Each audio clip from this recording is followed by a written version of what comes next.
Mga idol, magandang hapon.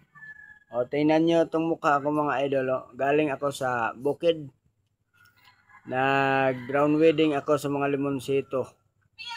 At hindi ko na natapos, umuwi na ako. Tingnan nyo mga idol yung mukha ko.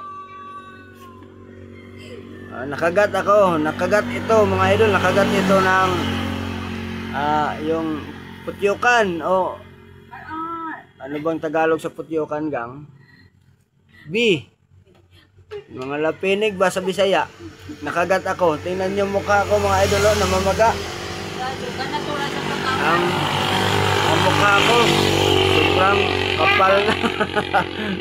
Oh, nadipom yung mukha ko nang dahil sa binom ng putyukan.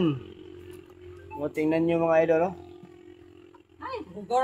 O, sa mga farmer, mga magsasaka, o, ito, iwas-iwasan natin ang yung putyukan, mga lapinig. Bisaya, lapinig, putyukan.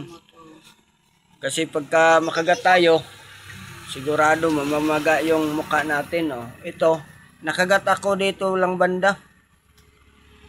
Habang naglilinis ako, nag-ground wedding ako ng mga kalamansi, tanim kong kalamansi.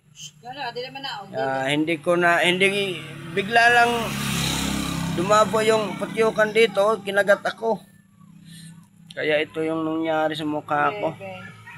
O, ingat-ingat tayo mga ka-farmer, mga ka-idol. Ingat-ingat.